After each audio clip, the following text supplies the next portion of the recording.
Assalamualaikum warahmatullahi wabarakatuh. Nama saya Hilda Septiani Amalia. Pada kesempatan kali ini, saya akan mempresentasikan tugas ujian akhir semester mata kuliah Desain Interior 1. Berikut presentasinya. Di dalam PowerPoint ini terdapat 3 pembahasan. Yang pertama, programming, yang kedua, konsep desain, lalu yang terakhir, gambar kerja. Yang pertama, saya akan membahas mengenai programming. Proyek yang dirancang adalah tempat tinggal tunggal berupa apartemen. Berikut adalah biodata user. Namanya adalah Arini Dina, umurnya 19 tahun, asal dari Jakarta. Sekarang dia merupakan mahasiswa arsitektur. Lalu warna yang dia sukai atau dia inginkan putih, krem, dan abu-abu. Hobinya mendengar musik, menonton film, dan menggambar. Ruang yang dia inginkan, pertama, kasur menghadap ke jendela, suasananya kamar tidurnya hangat, dapur dan kamar tidur dominan putih, kamar mandi ala tropikal, kamar mandi terang, dan sirkulasi pada kamar mandi baik. Sedangkan keinginan furniturnya, yang pertama walk-in closet, ada meja untuk menggambar, kitchen set letter L, coffee corner, dekorasi pada kamar tidur, cermin panjang. Lalu kebutuhan ruang yang pertama, ruang tidur, yaitu ada kasur, bantal, dan guling.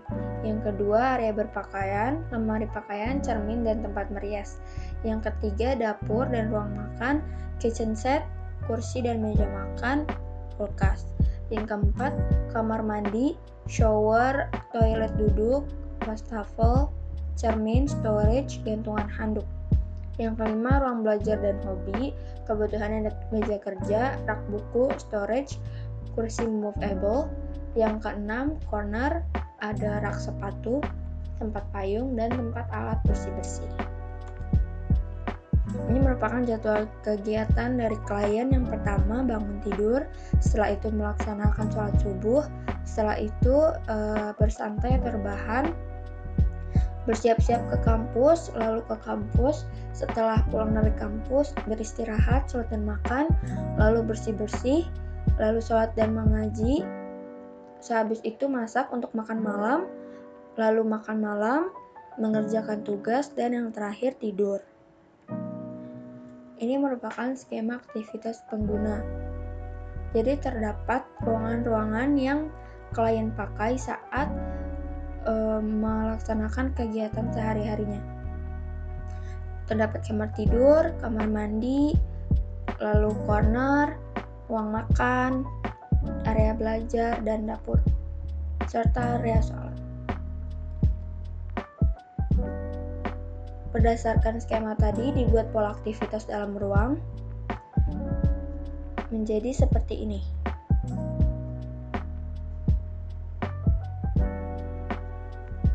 Lalu ini merupakan zoning umum. Zoning umum terbagi menjadi 3, yaitu semi, publik, dan privat. Di semi, kegiatannya itu merupakan menggambar, tugas atau mengerjakan tugas, makan, dan melakukan hobi. Lalu di publik itu ada kuliah, sedangkan yang privat ada sholat, mandi, tidur, dan berpakaian. Selanjutnya ada zoning detail. Zoning detail terbagi menjadi 3. Yang pertama umum, belajar, dan hobi.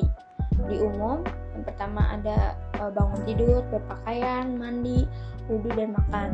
Lalu di belajar ada kuliah, nugas, dan menggambar. Di hobi juga ada menggambar, menonton film, dan mendengar musik. Berdasarkan zoning tersebut, lalu dibuat diagram adjasensi seperti pada gambar. Lingkaran hitam artinya ruangan harus dekat. Lingkaran putih artinya ruangan bisa dekat atau tidak. Serta X artinya tidak perlu dekat. Setelah itu dibuat zone diagram. Dibagi menjadi 3, publik, semi privat, dan privat. Di area privat ada area tidur, area sholat, area berpakaian, dan area kamar mandi. Lalu semi privat ada area hobi, area mengerjakan tugas, area masak, area makan, dan area bersantai. Selanjutnya, publik, yaitu corner dan pintu masuk. Selanjutnya pembahasannya mengenai konsep desain. Masalah dan solusi. Yang pertama, klien menginginkan walk-in closet. Solusinya, karena luas yang tidak cukup, maka saya membuat mezanin. Yang kedua, klien menginginkan dapur berbentuk L. Solusinya, memindahkan kitchen set dekat dengan balkon agar lebih cukup, karena sebelumnya dapur itu berada di samping pintu masuk.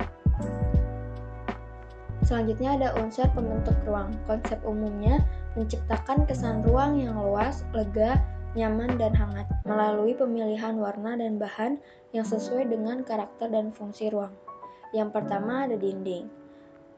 Di ruang tidur, kriterianya memberi kesan luas, mulai dibersihkan, mendistribusikan cahaya.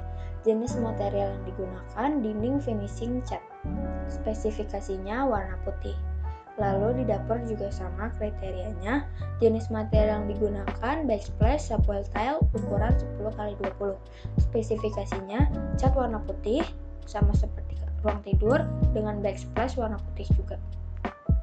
Lalu kamar mandi kriterianya sama, jenis material yang digunakan dinding finishing cat dengan spesifikasi cat warna krem, lalu batu alam ukuran 20x60.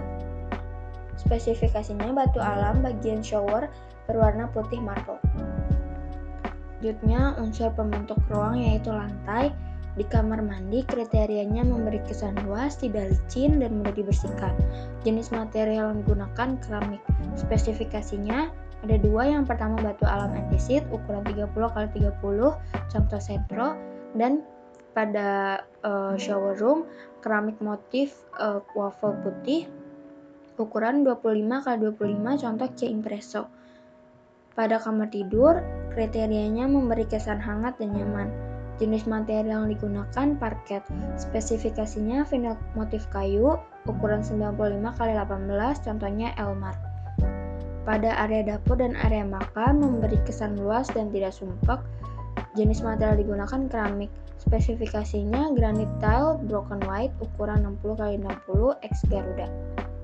Balkon tidak licin dan mudah dibersihkan. Jenis yang digunakan keramik, spesifikasinya batu alam andesit ukuran 30x30 contohnya sentro. Unsur pembentuk ruang selanjutnya yaitu plafon.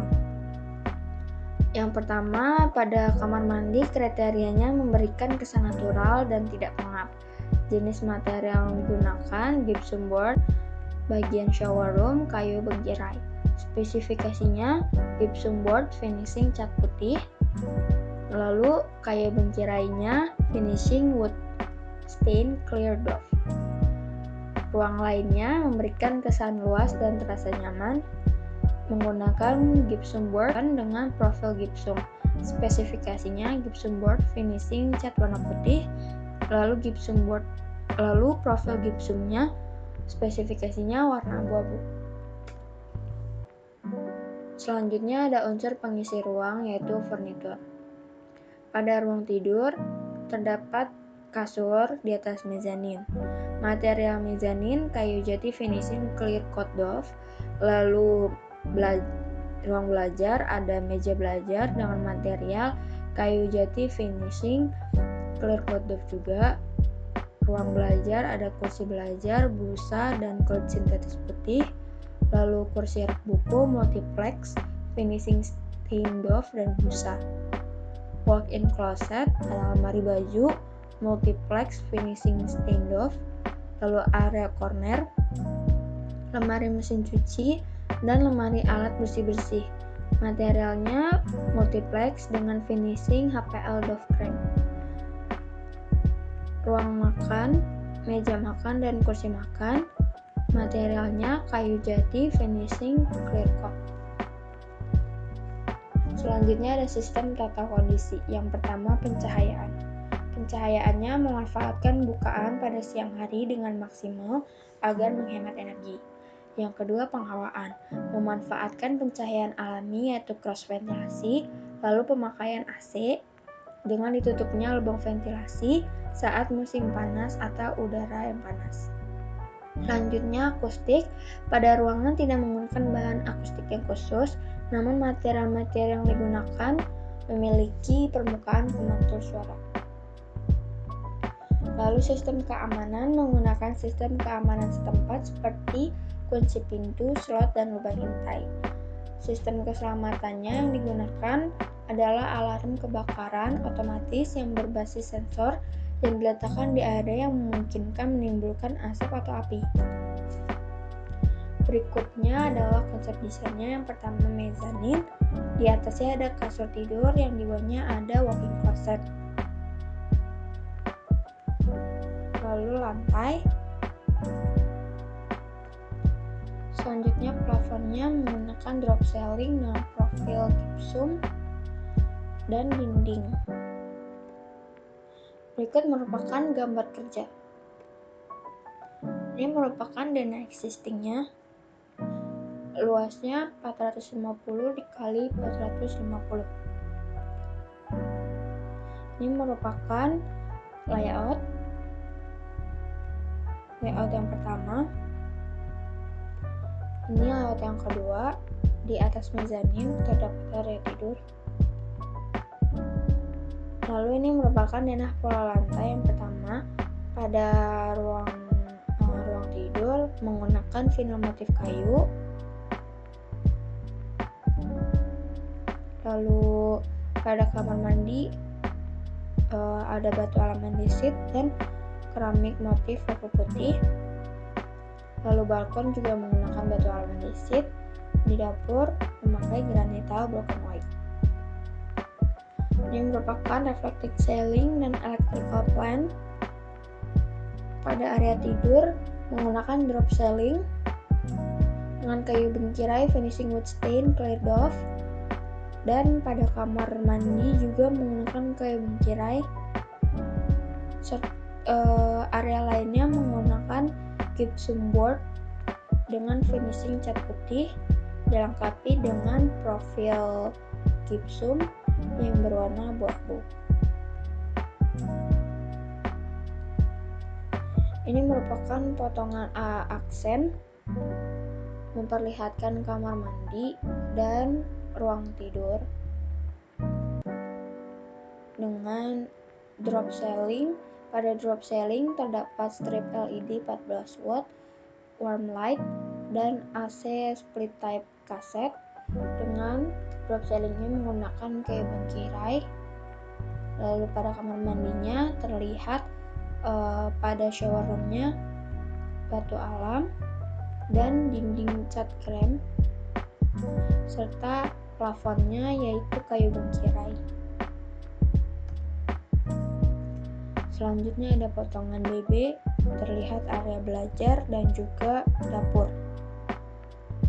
Pada area belajar terdapat meja belajar, lalu rak, serta bangku dan rak buku yang juga sekaligus tempat duduk untuk bersantai.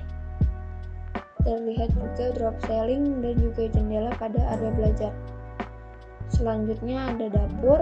Di dapur menggunakan backsplash warna putih dan juga sliding windows dengan kusen aluminium putih. Selanjutnya potongan gambar CC memperlihatkan area belajar dan juga area makan serta corner tempat mesin cuci dan rak sepatu, juga lemari untuk menyimpan alat-alat pembersih. Selanjutnya ada potongan DD memperlihatkan mezanin atau area tidur dan juga pintu keluar. Ini merupakan gambar aksonometrinya.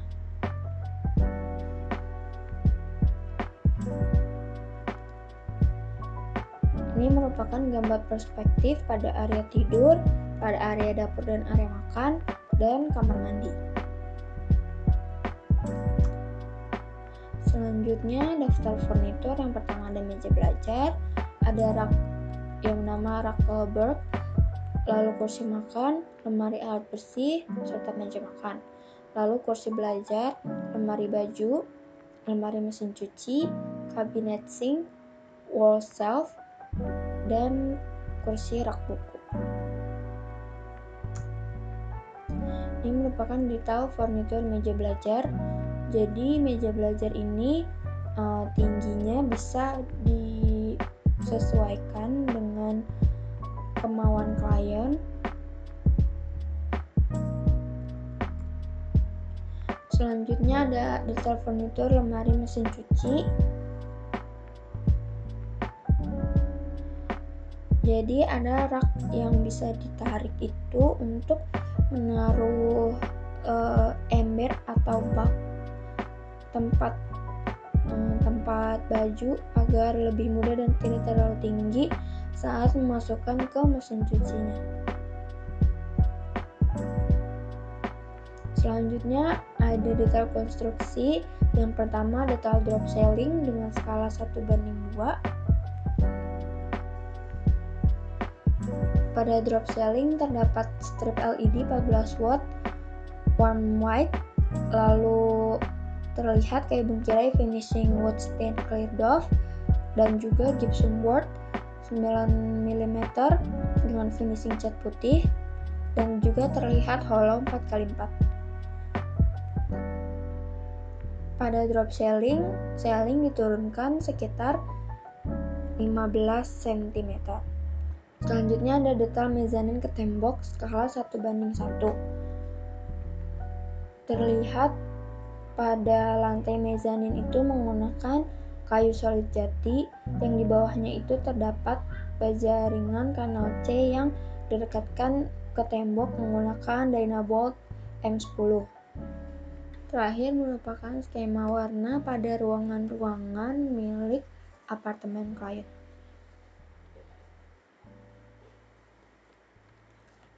Sekian dari saya. Jika ada kata-kata yang kurang berkenan, mohon maaf dan terima kasih.